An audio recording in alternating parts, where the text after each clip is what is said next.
الحمد لله وكفى سلام على عباده الذين اصطفى أما بعد فأعوذ بالله من الشيطان الرجيم بسم الله الرحمن الرحيم فاسألوا أهل الذكر إن كنتم لا تعلمون صدق الله مولانا العظيم ببركة إن الله وملائكته يصلون على النبي يا أيها الذين آمنوا صلوا عليه وسلموا تسليما اللهم صل على سيدنا ومولانا محمد وعلى آلہ واصحابہ وبارک وسلم صلاۃ و سلام علیک یا رسول اللہ صلی اللہ علیہ وآلہ وسلم۔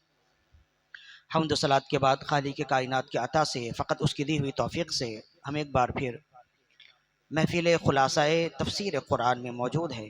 قبل اس کے کہ گفتگو کا آغاز کیا جائے، ایک مرتبہ اپنے آقا و مولا صلی اللہ علیہ وسلم کی بارگاہ میں انتہائی محبت و خلوص کے ساتھ درود و سلام کے نذرانے پیش کیجیے۔ اللہم صلی علی سیدنا و مولانا محمد طب القلوب و دوائها و عافیت الابدان و شفائها و نور الابصار و ضیائها و روح الارواح و غذائها وعلى آلہ و اصحابہ و بارک وسلم صلاۃ و سلام علیک یا رسول اللہ صلی اللہ علیہ وآلہ وسلم۔ اللہ کے فضل و کرم سے ماہ رمضان المبارک کے اکثر روزے گزر گئے، چند روزے باقی ہیں، اکثر پارے بھی گزر گئے، چند پارے بلکہ چند صورتیں باقی ہیں، یہ بھی انشاءاللہ امن و سلامتی کے ساتھ گزر جائیں گے۔ اللہ تعالیٰ سے دعا ہے کہ جس طرح اس نے فقط اپنے فضل و کرم سے اتنے پارے اور اتنے روزے گزار دیے، باقی جو پارے ہیں، باقی جو روزے ہیں، انہیں بھی امن و سلامتی اور صحت و تندرستی کے ساتھ گزار دے۔ تمام مسلمانوں کو پورے روزے رکھنے، پوری نمازیں پڑھنے، پورا قرآن پڑھنے سننے کی توفیق، سعادت اور ہمت و استطاعت عطا فرمائے۔ پچھلی نشست میں سود سے متعلق گفتگو ہوئی اور قرآن مجید کی آیت جو ہم نے تلاوت کی سورہ بقرہ کی آیت ہے، تیسرے پارے میں ہے اور آیت نمبر 275 ہے، جو ہم نے پچھلی نشست میں بھی تلاوت کیا، اور اس آیت نمبر 275 کے بعد نیچے جتنی آیات ہیں اس پورے رکوع میں اس کا تعلق ربا سے ہی ہے، سود سے ہی ہے۔ یہ ہمارے ہاں جو موضوعات ہیں نا، مساجد سے، ممبر و محراب سے جو موضوعات بیان ہوتے ہیں، ان موضوعات میں سود کا موضوع یہ بڑا نازک موضوع ہے۔ نازک موضوع اس وجہ سے ہے کہ اس کا حکم بڑا سخت ہے، اور نازک موضوع اس وجہ سے ہے کہ ہماری اکثریت اس میں ملوث ہے۔ تو جب اکثریت کسی بات میں، کسی برے کام میں مبتلا ہو جائے تو اس کی اصلاح بہت مشکل ہو جاتی ہے، اور اکثر و بیشتر لوگ پھر سننا ہی نہیں چاہتے۔ ظاہر ہے کہ بیٹھے بیٹھے جب لاکھوں روپے آپ کے پاس بغیر محنت کے مل رہے ہیں اور کوئی کہے کہ یہ حرام ہے تو دل اتنی جلدی تسلیم نہیں کرتا ہے۔ بغیر محنت کے آتے ہوئے پیسے کس کو برے لگتے ہیں؟ تو یہ موضوع جو ہے نا بڑا نازک موضوع ہے، لیکن چونکہ اللہ کا فرمان ہے، اب کسی کو برا لگتا ہے تو کیا اس کے برے لگنے کی وجہ سے ہم قرآن پڑھنا چھوڑ دیں یا رسول اللہ صلی اللہ علیہ وسلم کا فرمان بیان کرنا چھوڑ دیں؟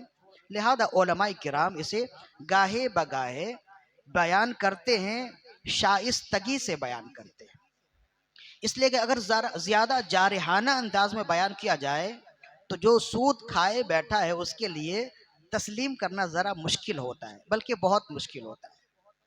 تسلی سے اگر بیان کیا جائے، شائستگی اور آہستگی سے بیان کیا جائے، ہو سکتا ہے کہ وہ راہ راست پر آ جائے۔ اور یہی وجہ ہے نا کہ اللہ تعالیٰ نے حضرت موسیٰ علیہ السلام کو جب فرعون کی طرف بھیجا تھا نا، تو آپ نے فرمایا تو دیکھو وہ بادشاہ ہے اور بڑا ہی متکبر ہے، جب تم اس کے پاس جانا تو نرم گفتگو کرنا، فَقُولَا لَهُ قَوْلًا لَيِّنًا لَعَلَّهُ يَتَذَكَّرُ أَوْ يَخْشَىٰ۔ اس کے پاس جانا تو نرم گفتگو کرنا تاکہ وہ تمہاری بات سن لے اور مان لے۔ تو بسا اوقات جارحانہ گفتگو کرنا، جارحانہ گفتگو بھی ہم کرتے ہیں الحمدللہ، جب اس کا وقت آئے تو کرتے ہیں، اور بعض اوقات آہستگی ضروری ہوتی ہے، نرمی ضروری ہوتی ہے۔ تو یہ جو سود کا معاملہ ہے اس میں نرمی سے سمجھانا ہے، چونکہ فقہی مسائل بھی اس میں آ جاتے ہیں اس لیے، اور اس کے بارے میں اللہ تعالیٰ نے ایسا سخت حکم دیا ہے کہ کسی اور مسئلے میں ایسا سخت حکم نہیں ہے۔ تو سب سے پہلے ہم حکم سمجھیں گے اور پھر اس سے متعلق چند مزید باتیں ہیں وہ ہم اپنی گفتگو کا حصہ بنائیں گے۔ آج یہاں سے ایک جگہ اور بھی چھوٹی سی محفل ہے، وہاں پہ بھی حاضری ہے، تو یہاں مختصراً دوران یہی رکھیں گے، زیادہ طویل نہ ہو۔ اللہ تعالیٰ نے ارشاد فرمایا الذین یأکلون الربا لا یقومون الا کما یقوم الذی یتخبطہ الشیطان من المس، جو لوگ ربا یعنی سود کھاتے ہیں قیامت کے دن وہ کھڑے نہ ہو پائیں گے، اگر کھڑے ہوں گے تو ایسے ہی جیسے کسی کو شیطان نے چھو کر مخبوط الحواس کر دیا ہو، کسی کو شیطان نے چھو کر مجنون اور دیوانہ کر دیا ہو۔ اور اس کی وجہ کیا؟ ذالک بانہم قالوا انما البیع مثل الربا، اس کی وجہ یہ ہے کہ وہ زندگی بھر کہتے رہے کہ سود بھی کاروبار ہے، جیسے کاروبار سے منافع ہوتا ہے ویسے سود سے بھی منافع ہوتا ہے۔ وَأَحَلَّ اللَّهُ الْبَيْعَ وَحَرَّمَ الرِّبَا، حالانکہ اللہ تعالیٰ نے سود کو حرام کیا ہے اور کاروبار کو حلال رکھا ہے۔ اس کے بعد اللہ تعالیٰ نے کچھ آیات کے بعد ارشاد فرمایا کہ آیت نمبر 278 میں ارشاد فرمایا یا ایھا الذین آمنوا اتقوا اللہ وذروا ما بقی من الربا ان کنتم مؤمنین، اے ایمان والو اللہ سے ڈرو اور باقی جو سود کی رقم ہے اسے چھوڑ دو، ان کنتم مؤمنین، اگر تم مومن ہو تو سود کی رقم نہ لو، اسے چھوڑ دو۔ لیکن پھر بھی اگر تم بضد ہو کہ نہیں میں نے تو لینا ہی ہے، تو اللہ نے فرمایا فَإِن لَّمْ تَفْعَلُوا فَأَذَنُوا بِحَرْبٍ مِّنَ اللَّهِ وَرَسُولِهِ، اگر تم سود سے باز نہیں آتے تو پھر اللہ اور اس کے رسول کی طرف سے تمہارے لیے اعلان جنگ ہے۔ حرب کہتے ہیں جنگ کو۔ فرمایا کہ پیارے حبیب تم کہہ دو کہ اگر تم سود لینے سے، سود کھانے سے، سودی کاروبار کرنے سے باز نہیں آتے تو پھر اللہ کی طرف سے اور اس کے رسول کی جانب سے تمہارے لیے اعلان جنگ ہے۔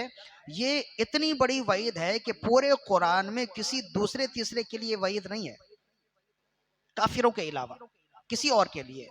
قرآن و حدیث میں دو لوگوں کے لیے اللہ اس کے رسول کی طرف سے اعلان جنگ ہے، ایک تو سود خور کے لیے یہاں ہے، اور دوسرا رسول اللہ نے فرمایا من عاد لی ولیا فقد آذنتہ بالحرب، جو میرے کسی ولی سے عداوت رکھے تو میری طرف سے اس کے لیے اعلان جنگ ہے۔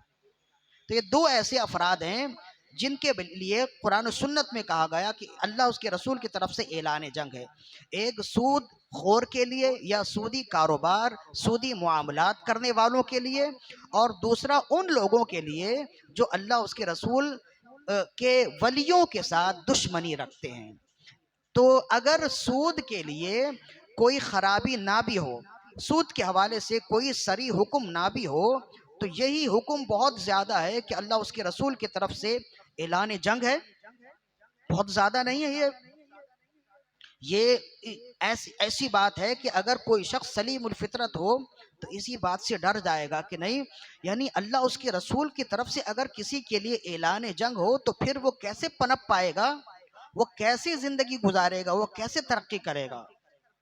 اتنا ہی بہت ہے، لیکن اس کے بعد دیکھیں رسول اللہ صلی اللہ علیہ وسلم نے جو ارشاد فرمایا وہ عجیب بات ہے۔ آپ نے فرمایا، اور صاحب مشکات نے اس حدیث کو نقل کیا، عن ابی ہریرہ رضی اللہ عنہ قال قال رسول اللہ صلی اللہ علیہ وسلم، ابو ہریرہ رضی اللہ عنہ فرماتے ہیں کہ رسول اللہ صلی اللہ علیہ وآلہ وسلم نے ارشاد فرمایا الربا 70 جزءا ایسرها ان ينکح الرجل امہ، فرمایا کہ سود کے لیے 70 خطائیں ہیں، سود خور کے لیے 70 الزامات ہیں یا 70 برائیاں ہیں، اور ان میں سے سب سے کمتر برائی یہ ہے کہ گویا سود کھانے والا اپنی ماں سے زنا کرنے والا ہے۔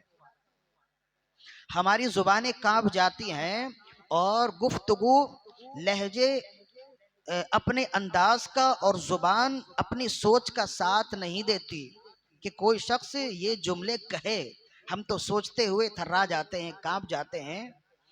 اور کیسی سخت وعید ہے کہ کوئی شخص اپنی ماں سے زنا کرے وہ سود خور ہے۔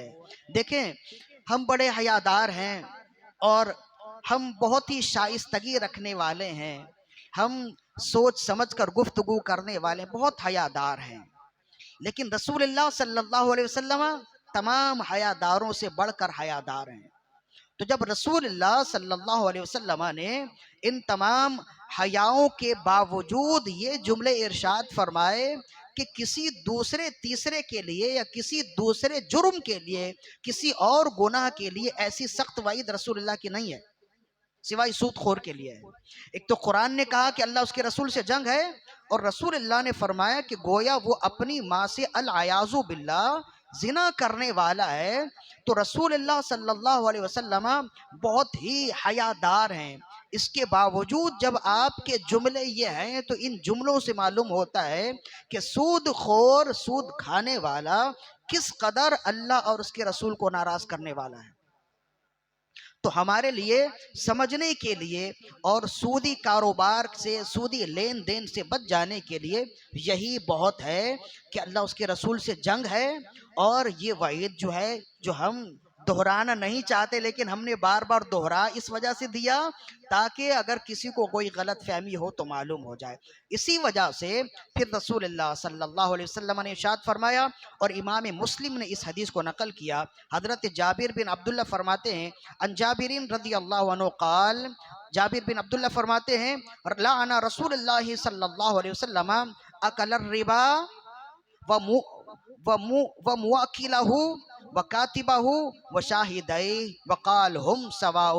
رسول اللہ صلی اللہ علیہ وسلم نے فرمایا اللہ کی لعنت ہے سود کھانے والے پر، سود کھلانے والے پر، سودی کھاتا لکھنے والے پر، اور سودی کھاتے پر گواہ بننے والے پر۔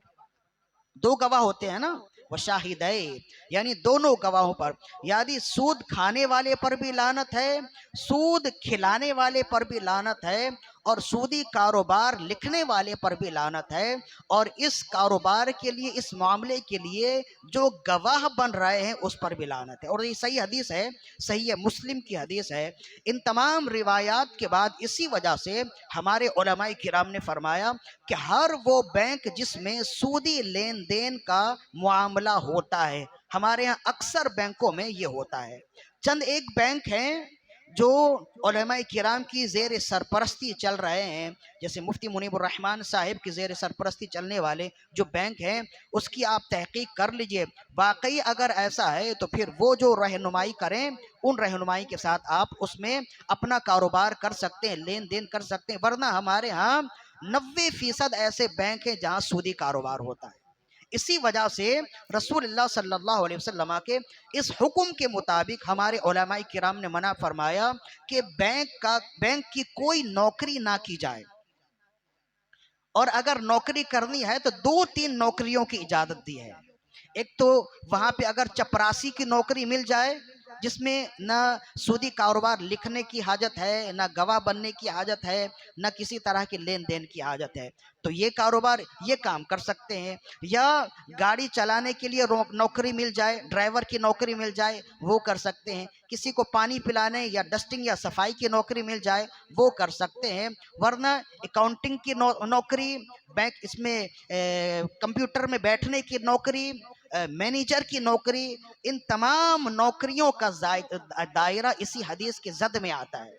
یعنی جو بینک میں اکاؤنٹنگ میں ہیں، جو پیسے کی لین دین میں ہیں، جو مینیجر ہیں، وہ سب اسی کھاتے میں آئیں گے۔ اس نوکری میں پیسے بہت ہیں، پیسوں کا ریل پیل بہت ہوتا ہے، لیکن پیسوں کو نہیں، یہ دیکھیے کہ اللہ اس کے رسول کا عذاب کس قدر زیادہ سخت ہے۔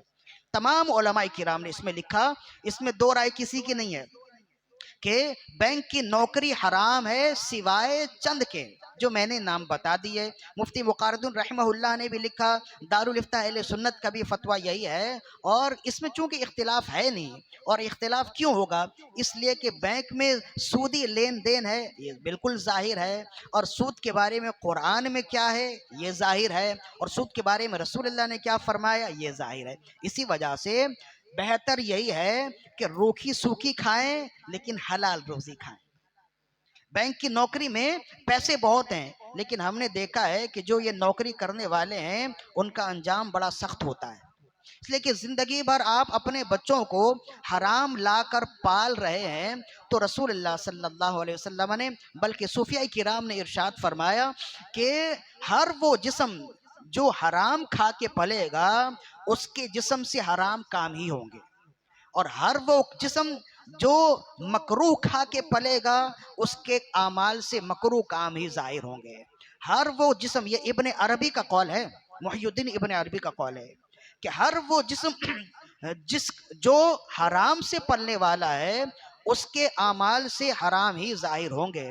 تو اب ایسے ہی اولادیں ہوتی ہیں کہ باپ نے تو بہت ہی عیش پرستی سے اس بچے کو پال دیا، بڑے ناز و نخرے سے پالا، باپ کے پاس پیسوں کی کمی نہیں تھی تو بچوں کی ہر حاجت پوری کی، ہر ضد پوری کی، لیکن جب باپ بڑا ہوا تو چونکہ بچوں کی پرورش اور بچوں کی نگہداشت اسی حرام آمدنی سے ہوئی تھی، تو بچے پھر جب باپ بڑھاپے کی دہلیز میں جائیں تو بچے پھر انہیں چھوڑ دیتے ہیں۔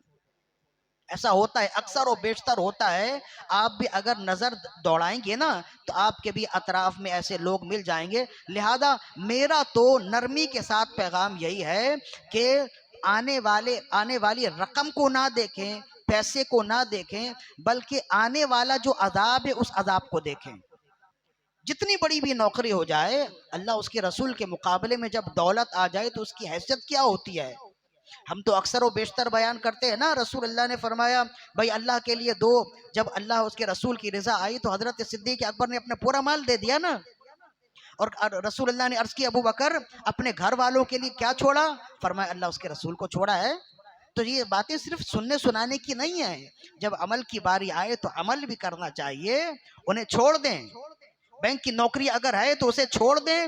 کوئی کہے کہ اسے کیوں چھوڑ دیا، اب گھر کیسے چلے گا؟ کہا گھر والوں کے لیے اللہ اس کے رسول کو چھوڑا ہے۔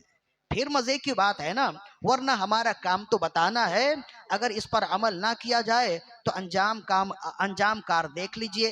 آپ بھی یہی ہیں، ہم بھی یہی ہیں۔ ہمارا کام تو ہم نے تو کہا، جیسے قرآن مجید نے کہا ان علیک الا البلاغ، پیارے حبیب تمہارا کام پہنچا دینا ہے، ہاتھ پکڑ کر راستے پر لگانا نہیں ہے۔ تمہارا کام تو اللہ اس کے رسول کے پیغام کو عام کر دینا ہے۔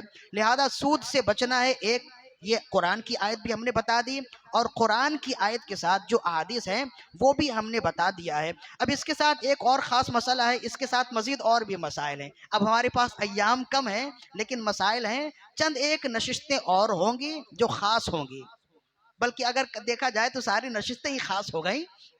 چند ایک مسائل ہیں وہ انشاءاللہ ہم مزید اور بھی بیان کریں گے۔ تو سود کے لیے جو فقہی مسئلہ ہے نا، قدر اور جنس کا ایک ہونا وہ ضروری ہے۔ یہ تھوڑی سی بات سمجھ لیجئے، قدر اور جنس کس چیز کو کہتے ہیں؟ یعنی دونوں طرف سے ایک ہی چیز ہو تو وہ تفاضل کے ساتھ لینا دینا ناجائز ہوتا ہے۔ دونوں طرف سے ایک ہی چیز ہو، یعنی ایک طرف سے سونا ہے دوسرے طرف سے بھی سونا، چاندی تو چاندی، گندم تو گندم، جو تو جو، چینی تو چینی، دال تو دال۔ صحیح ہے، کھانے پینے کی ساری چیزوں میں ایسا ہی ہے، یعنی دونوں طرف سے جنس ایک ہی ہے نا۔ جنس کہتے ہیں کہ جینڈر کو کہتے ہیں، جنس کا مطلب ہے جینڈر۔ اب اس میں اردو مزید اور کیا کہتے ہیں، اس کو سیکس بھی کہتے ہیں، جنس کو جینڈر بھی کہتے ہیں۔ تو جنس سمجھ گئے، جیسے انسان مرد ایک جنس ہے، عورت ایک جنس ہے، جانور ایک جنس ہے۔ تو جنس جو ہے کسی کی پہچان کے لیے ہے۔ تو سود کے لیے جنس کا دونوں جانب سے ایک ہونا ضروری ہے، ایک شرط ہے، اسے کہتے ہیں جنس۔ اور دوسری شرط یہ ہے کہ اس کے لیے قدر کا ہونا بھی ضروری ہے۔ قدر کیا چیز ہے؟ اب اسے آسانی کے ساتھ سمجھ لیجئے کہ ہم جو چیز خرید و فروخت کرتے ہیں، لیتے دیتے ہیں نا، تو بعض چیزیں آپ تول کر لیتے ہیں، جیسے گندم ہے، آٹا ہے، دالیں ہیں، چینی ہے، چاول ہے، یہ آپ تول کر لیتے ہیں نا، تو اسے کہتے ہیں یہ چیز ہے وزنی، وزن کر کے لیتے ہیں اسے۔ اور بعض چیزیں ہوتی ہیں کیلی، آپ اسے وزن کر کے نہیں لیتے بلکہ کیل کرتے ہیں۔ کیل ایک خاص پیمانہ ہوتا ہے، وہ آپ نے متعین کر دیا، اسی پیمانے سے آپ لیتے ہیں۔ جیسے کہ سرسوں کا تیل ہے، وہ آپ ایک خاص پیمانہ رکھا ہوا ہے، دکاندار نے اسی سے دیتا ہے۔ یا جیسے دودھ ہے، دودھ کے لیے ایک پیمانہ رکھا ہوا ہے، وہ جیسے چنے ہیں اس کے لیے بھی پیمانے رکھتے ہیں۔ تو جو چیزیں پیمانے کے ساتھ دی جائیں وہ چیزیں کیلی کہلاتی ہیں، اور جو چیزیں وزن کے ساتھ دی جائیں وہ چیزیں وزنی کہلاتی ہیں۔ تو سود کے لیے ضروری ہے کہ دونوں طرف سے جنس ایک ہو اور دونوں طرف سے چیزیں قدری ہوں، اسے قدر کہتے ہیں، یعنی کوئی چیز وزن کے ساتھ یا کیل کے ساتھ تقسیم ہو دی جائے تو اسے قدری کہتے ہیں۔ تو ہمارے علماء کرام نے فرمایا سود کے لیے ضروری ہے کہ دونوں طرف سے دونوں چیز جنس میں بھی ایک ہو اور قدری ہو، یعنی وہ یا تو وزنی ہو یا کیلی ہو۔ اگر ایسا نہیں ہوگا تو پھر سود نہیں ہے۔ جب یہاں تک سمجھ گئے تو اب یہ بات سمجھ لیجئے، جیسے ہی ماہ رمضان ختم ہونے لگے نا تو عیدی کے لیے نئے نوٹ لینے کی باری آتی ہے۔ جو بڑے بڑے، جو ہم تو غریب لوگ ہیں، ہم تو پرانے نوٹوں میں ہی گزارا کر لیتے، لیکن جنہیں اللہ نے دیا ہے تو وہ نئے نوٹ لیتے ہیں۔ بچوں کو نئے نوٹ پسند ہوتے ہیں تو وہ لیتے ہیں، انہیں دینے میں بھی اچھا لگتا ہے۔ تو جب نئے نوٹ آپ خریدتے ہیں نا تو 1000 کے بدلے میں 1000 کی نئے نوٹ آپ لیں گے تو اس کے بدلے آپ کو 1100 دینا ہوگا، مثال کے طور پر۔ تو یہی ہوتا ہے، یعنی وہ دونوں طرف سے تو نوٹ ہی ہے نا، ایک طرف سے بھی آپ نے نوٹ خریدی اور دوسری طرف سے خریدنے کے بدلے تو آپ نے اسے سمن دیے، وہ بھی نوٹ ہی ہے۔ یعنی آپ نے اگر 1000 روپے کی گڈی لینی ہے تو آپ نے 1100 دینی ہوگی یا 1200 دینی، جو بھی آپ کے درمیان میں طے ہو جائے وہ دینی ہے۔ تو اب دونوں طرف سے تو جنس ایک ہی ہے نا، ایک طرف ادھر سے بھی پیسے ہیں، ادھر بھی نوٹ ہیں، ادھر بھی نوٹ ہیں، لیکن آپ 1100 دے کر واپس کتنی رقم لے رہے ہیں؟ آپ 1100 دے کر واپس میں 1000 لے رہے ہیں، یا آپ 1100 دے کر واپس کتنی رقم لے رہے ہیں؟ 1000 روپے لے رہے ہیں۔ تو یہ جو 1000 آپ نے یا 100 روپے آپ نے جو اضافی دیے ہیں یہ کیا ہے؟ تو اس پر جو ہے نا ہمارے علماء کرام نے اکثر بہت ہی قیل و قال کیے۔ اہل سنت و جماعت کے نزدیک پیسوں میں اضافہ سے لینا دینا یہ جائز ہے، پیسوں میں اضافہ سے لینا دینا جائز ہے۔ یعنی 1000 روپے کی گڈی آپ 1500 میں لیتے ہیں تو یہ جائز ہے، 1000 روپے کی گڈی اگر آپ 1200 میں لیتے ہیں وہ بھی جائز ہے۔ حالانکہ آپ کو معلوم ہے کہ یہ 1000 روپے ہی ہیں، اس کے باوجود آپ 1200 دے رہے ہیں، تو وہ جو آپ 200 اضافی دے رہے ہیں وہ کیا ہے؟ تو وہ اس کا منافع ہے، یہ ہمارے نزدیک جائز ہے۔ یہ اچھی طرح سمجھ۔ اب اس میں جائز ہونے کی علت کیا ہے؟ جائز ہونے کی وجہ کیا ہے؟ جائز ہونے کی وجہ یہ ہے کہ دونوں طرف سے جنس تو ایک ہی ہے، ادھر بھی نوٹ ادھر بھی نوٹ، لیکن یہ جو پیسے ہیں نا یہ نہ تول کے دیے جاتے ہیں اور نہ ہی ناپ کے دیے جاتے ہیں، یہ پیسے گن کے دیے جاتے ہیں۔ تو اس میں قدر نہیں ہے، یہ عددی ہیں، اس کو کہتے ہیں یہ عددی ہیں۔ جیسے اخروٹ ہیں، اخروٹ عددی ہوتے، پہلے زمانے میں عددی ہوتے تھے، اب تو وزنی ہو گئے نا۔ تو عددی اور وزنی اور کیلی ہونے کا معیار زمانے سے بدلتا نہیں ہے، جس چیز کو رسول اللہ نے عددی کہہ دیا وہ عددی ہیں۔ جیسے ابھی اس زمانے میں اخروٹ آپ تول کر بیچتے ہیں نا، رسول اللہ کے زمانے میں یہ عددی تھے، گن کر بیچتے تھے، تو ہر زمانے میں گن کے ہی ہوں گے، بھلے آپ کچھ بھی کر لیں۔ تو ہر وہ چیز جس میں قدر نہیں ہے تو وہ تفاضل کے ساتھ بیچنا جائز ہوتا ہے۔ اسی وجہ سے ہمارے علماء کرام نے فرمایا نوٹ کے بدلے نوٹ اضافہ لینا، چونکہ دونوں طرف سے جنس تو ایک ہی ہے لیکن قدر نہیں پائی گئی، اس میں یہ دونوں یہ جو نوٹ ہے یہ نہ وزنی ہیں نہ کیلی ہیں بلکہ عددی ہیں، اور جب عددی ہیں تو ان کا حکم یہ ہے کہ یہ اضافے کے ساتھ یعنی تفاضل کے ساتھ بیچنا جائز ہوتا ہے۔ اس لیے کہ سود کی جو علت ہے یہ پوری پوری ان دونوں میں پائی نہیں گئی، جنس تو پائی گئی ہے قدر نہیں پائی گئی، اس وجہ سے نہیں۔ یہ ہم نے بہت ہی آسان کر کے بتا دیا ہے، اس لیے کہ بہت ہی زیادہ یہ سوشل میڈیا پر یہ وائرل ہے۔ کچھ لوگوں کا کہنا کہ جناب یہ حرام ہے، کچھ لوگوں کا کہنا کہ حرام نہیں ہے۔ اب جس نے کہہ دیا کہ حلال ہے تو پھر آپ کو دلیل بھی چاہیے، اب چلتے چلتے جو مارکیٹ میں بیٹھے ان کو دلیل بھی دیجیے، تو یہ بہت مشکل ہو جاتا ہے۔ تو یہ میں نے آسانی کے ساتھ بتا دیا، یہ سیف بھی ہے، ریکارڈنگ میں بھی آ گئی ہے، باقی اس کی کٹنگ کر کے انشاءاللہ آپ حضرات کے سامنے بھی دے دیا جائے گا، جو لینا چاہیں وہ لے لیں، تاکہ اگر اس طرح کا کوئی مسئلہ آئے تو یہ بات آپ اسے بتا دیں۔ اور یہی مسئلہ تمام علماء کرام نے لکھا ہے، اس دور میں سب سے زیادہ مستند ادارہ فتوے کے حوالے سے دارالافتاء اہل سنت کا ہے، جو دعوت اسلامی کے زیر اہتمام ہے نا، دارالافتاء اہل سنت کا فتویٰ بھی یہی ہے، اور اس کی علت جو انہوں نے بیان کی ہے، یعنی علت یعنی وجہ جو بیان کی ہے وہ وہی وجہ بیان کی جو میں نے آسانی کے ساتھ آپ کو بیان کر دی ہے۔ بس آج ہم نے دو مسئلے بیان کیے ہیں، ایک بینک کی نوکری کا مسئلہ بیان کر دیا، اور ایک نوٹ کے بدلے نوٹ، پیسوں کے بدلے پیسے، تفاضل سے لینا یعنی زیادہ لینا یہ جائز ہے یا ناجائز ہے وہ بھی ہم نے بتا دیا۔ یہ صرف عید و بقرعید میں نہیں ہوتا بلکہ ڈالر کے بدلے بھی پیسے لیتے ہیں، بلکہ جو گاڑیوں میں ریس گاڑی لینے والے ہوتے ہیں وہ بھی جگہ جگہ میں بیٹھے ہوتے ہیں، وہ بھی جو کھلے رقم ہے وہ دے کر نوٹ لیتے یا نوٹ دے کر اس طرح کے جو چونی اٹھنی ہے وہ دیتے ہیں، ریس گاڑی دیتے، تو اس کا بھی حکم وہی ہوگا جو ہم نے بیان کر دیا ہے۔ امید ہے کہ آپ کے سمجھ میں بات آ گئی ہوگی۔ مزید اگر بات سمجھ میں نہ آئے تو بار بار اسے دیکھ لیجئے گا، آج اسے اپلوڈ کر دیا جائے گا یوٹیوب میں، اسے بار بار دیکھ لیجئے۔ مزید اگر سمجھ نہ آئے تو ہم بھی ادھر ہی ہیں، آپ بھی ادھر ہی ہیں، دوبارہ پوچھ لیجئے گا۔ اور ہم نے جو مسئلہ بیان کیا یہ بعین ہی دارالافتاء اہل سنت کا مسئلہ ہے۔ اللہ تعالیٰ سے دعا ہے کہ ہماری آج کی حاضری اپنی بارگاہ میں قبول و مقبول فرمائے۔ وما علینا الا البلاغ المبین۔